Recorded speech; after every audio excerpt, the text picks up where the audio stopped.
There is a place where small farms meet city sidewalks, where whitetail deer thrive right in the heart of town.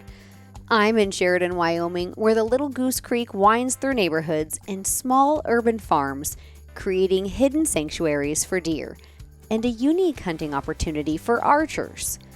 This hunting season, I'm taking part in a special harvest objective program that is designed to help manage these thriving urban populations of whitetail deer. Success here isn't just about showing up.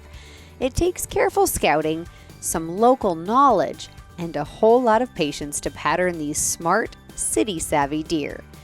It's an unexpected setting for a hunt, but a perfect example of how conservation and community can work hand in hand.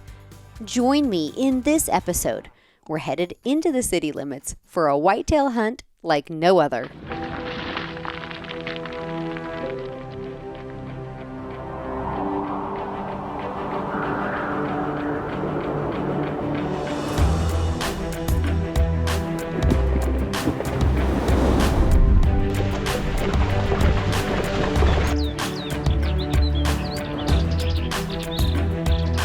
I mean, this thing is unreal.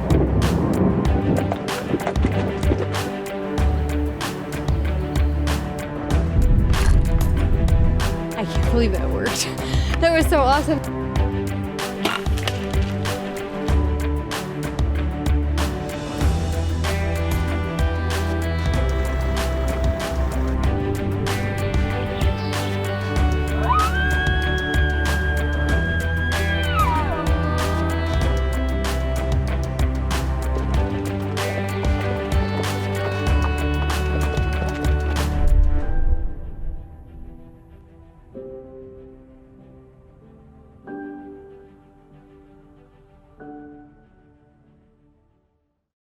One of the reasons I moved to Wyoming was for more access to wild spaces and hunting opportunities.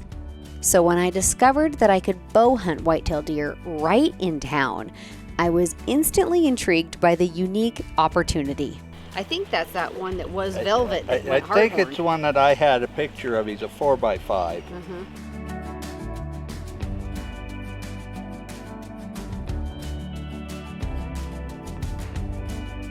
Came out here earlier this year when Brant was really encouraging me to consider hunting this farm for whitetail this year. So I've got a couple trail cameras out and I've got one buck in here. This is a pretty decent buck. So we just put out some trophy buck, did a mock scrape up here, trying to get the deer to start acting a little more ready, get the bucks interested, coming and checking the scrapes. Try to get some more pictures of them. Basically what we want to do is really just kind of hone in and see what deer are in this area and see if it's a spot I want to hunt this year. So it's a really pretty spot. This is a great bedding area. We're right on a creek, lots of feed, beautiful trees. And if this place works out, like it's super early season right now, you know, later on this year, maybe October, later in the year, November, we'll be able to come out here and hunt some deer and have some successes. Kind of the goal. Because I'm so excited about this hunt and confident that this spot holds real potential for mature bucks, I decided to hang a stand early, making sure I'd be ready when the time was right and the rut kicked in. Taylor, my cameraman, is here from North Carolina and he's helping me film a bunch of early season stuff for my whitetail hunt here in Wyoming. And he graciously enough just hung my tree stand for me. So I'm actually gonna climb up and just check it out, make sure everything's set. I'll be self-filming my whitetail hunt this fall. So we have the camera arm hung, everything's in place. I just want to make sure that it's all gonna work for me and that I feel comfortable before I start climbing and sitting.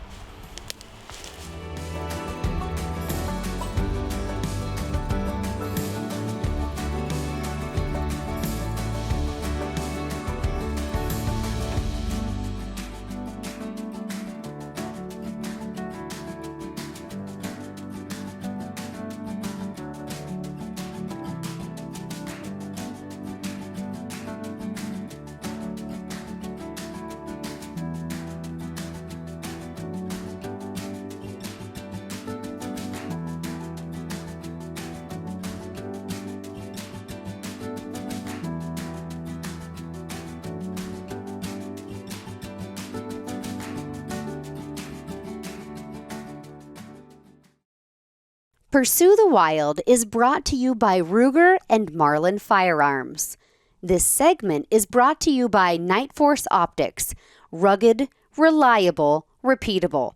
Safari Club International, first for hunters. And Tinks, America's #1 buck lure.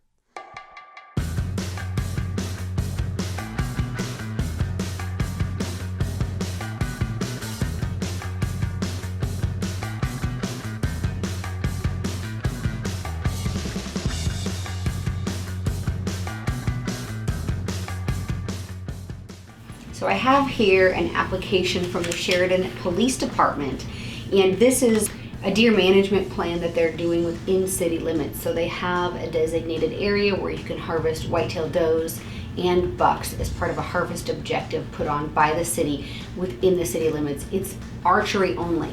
So where I'm whitetail hunting this year is part of that in city limits hunting harvest objective. So I've got a little bit of paperwork. And then it talks about, just you have to disclose at the end of your harvest, where you were hunting, the number of days you hunted, if you were successful.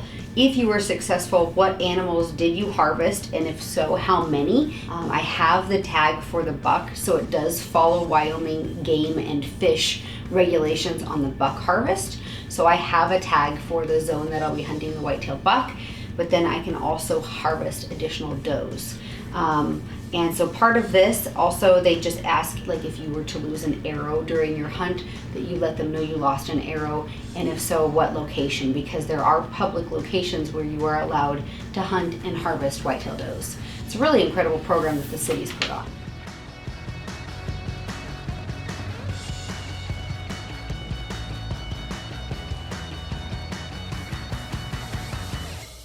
So the whitetail management in city limits falls within the Wyoming Game and Fish regulations. So I have a Unit 24 Type 3 whitetail tag. And so what I'm trying to do is go through this map and correlate locations that I can hunt with what coincides with the type tag that I have. And there's quite a few areas. I just found a spot right here, so I am going to mark that I can hunt deer there. So I'm going through these maps that the city provides on where you're allowed to hunt, and I'm highlighting on my maps, which I printed in black and white, just like general areas where I'd want to hunt that are public land. I'm not highlighting the private land areas that I'm going to want to hunt. I also went into OnX and pinned these locations in my phone for quick reference, so I will be able to use the map as a reference tool with my OnX to know where to start and where I can hunt, and then what zones are allowed. And so just basically doing some like kind of old school meet new school scouting. I could probably go in and do a line tool in my OnX as well and do a circle area and actually circle these areas in my OnX.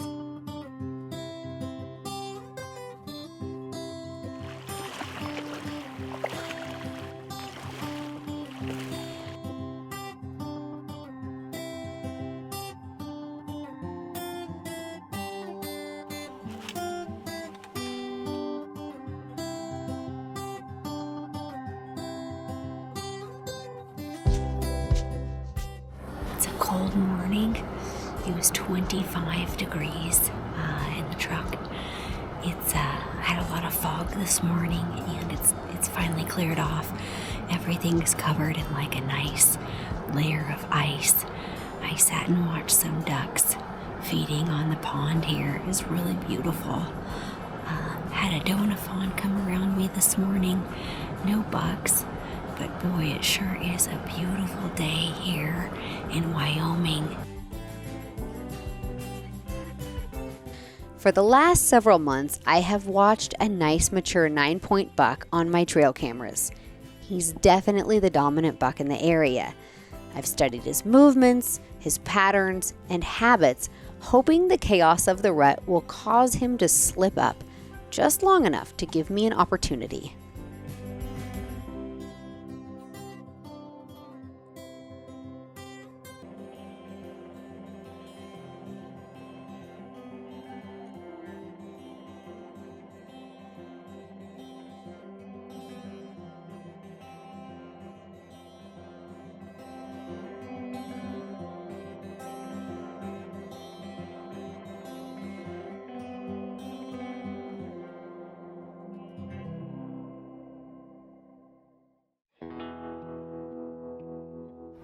This morning I had just a ton of action. I saw my big 9.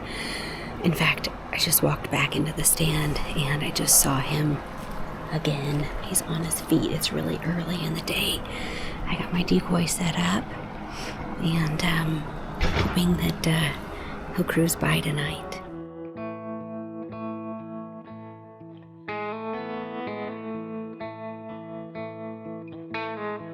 It's really a magical time to be in the tree when the whitetail are rutting. Even seeing these little deer chasing does, and it's a lot of fun. You miss it, this kind of calm and this tranquility that you feel in the stand the rest of the time of year. It's like all this calm and then this like utter chaos of excitement and adrenaline when a buck comes in, and it's like this perfect mixture. It's just an amazing place to be.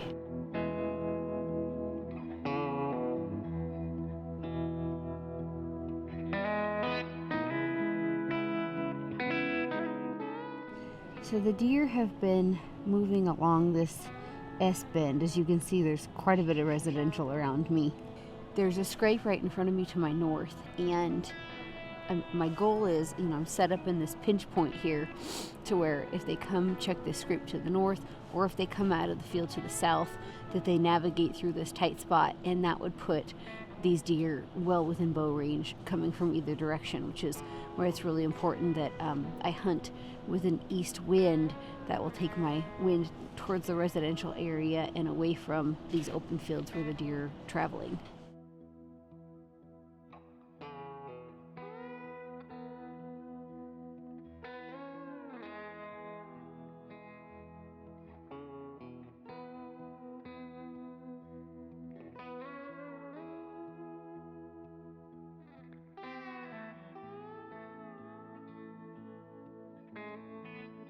That was awesome. I just passed up my second buck of the 6th.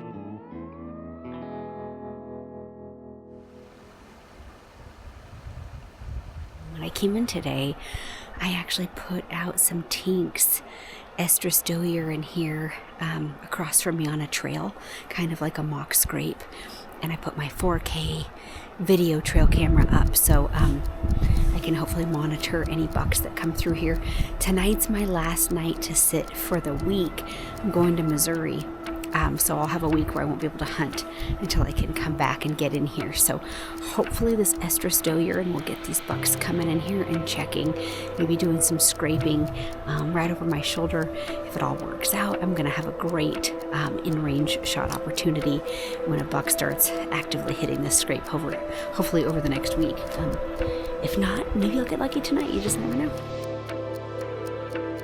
There's nothing like the adrenaline surge that hits when you're in the stand, the wind is perfect, and you finally lay eyes on your target buck. There's a deer over here.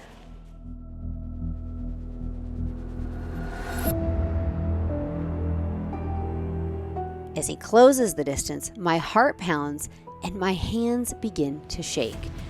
All I can do is sit and hope that he makes the mistake of stepping into my shooting lane.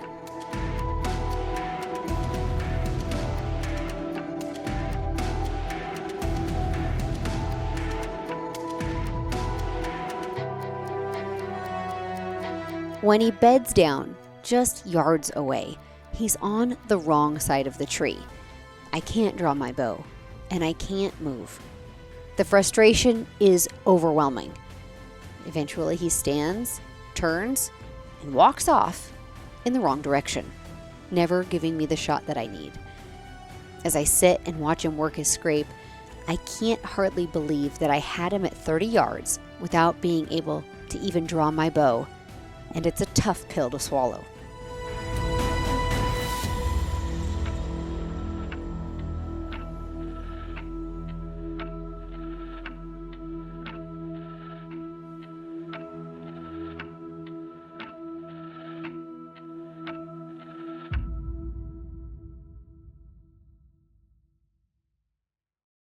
Pursue the Wild is brought to you by Ruger and Marlin Firearms. This segment is brought to you by Dead Downwind, real science, real results. Hornady, accurate, deadly, dependable. And OnX Hunt, know where you stand. After a week chasing deer in Missouri, I'm ready to head back to the stand and more fired up than ever to pick up where I left off. Saw a few deer moving on the way in this morning, so that's a good sign. It looks like there were some bucks out in the fields chasing some does, and the deer are on their feet. So that's good news.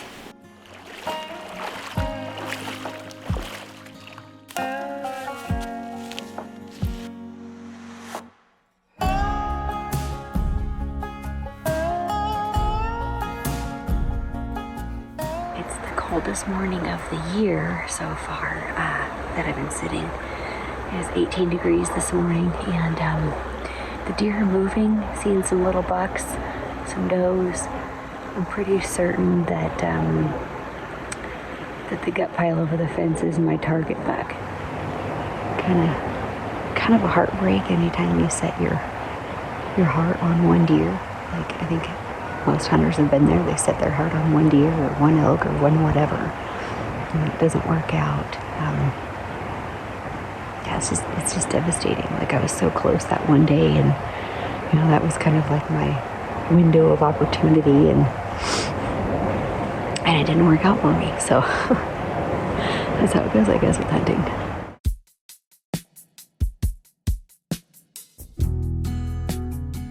Even though my target buck is gone, the rut has a way of shaking things up.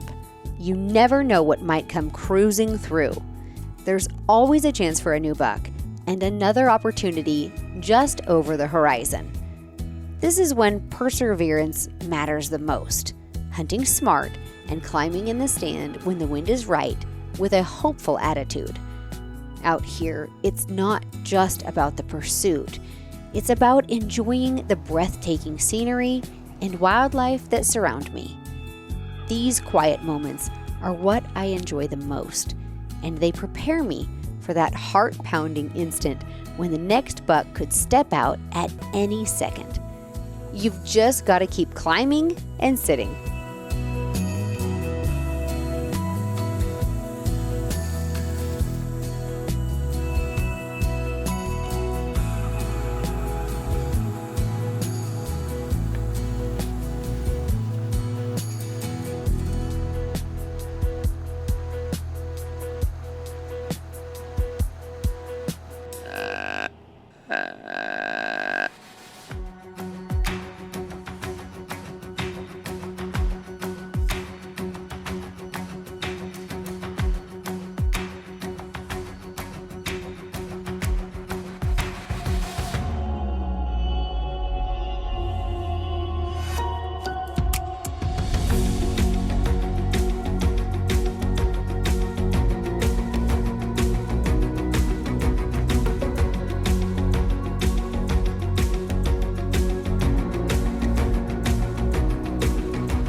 That was awesome. Those two bucks just came in and they were fighting right underneath me. And with my target buck being gone, I took this opportunity to take this management deer. He's a 4-year-old, heavy-horned, really pretty chocolate buck, the right age and a really good deer to take out of here so that I can give these other bucks that have more potential some chance to grow up into something for next year. I'm really excited. This is the perfect deer to take.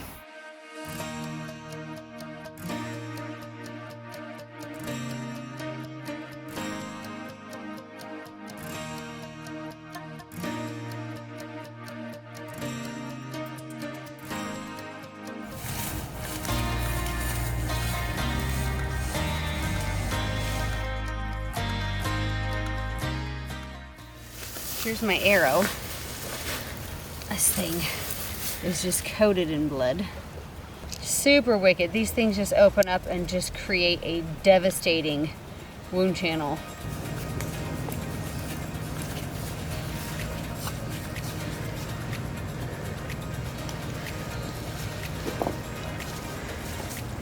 This is my first year hunting this location, and I had a target buck in mind, and it turns out that one of the neighbor kids harvested him with his dad, with his bow, which is super awesome.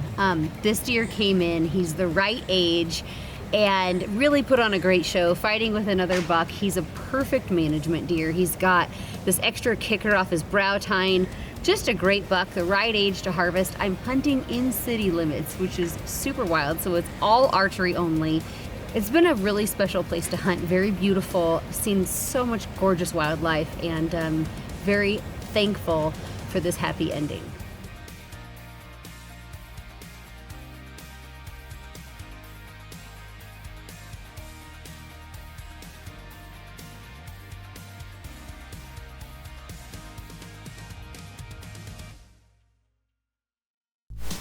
Thank you for watching this episode of Pursue the Wild.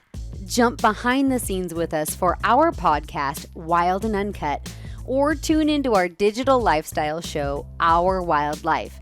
You can stream everything on my website, pursuethewild.com, and be sure to follow me on social media, @Kristy Titus.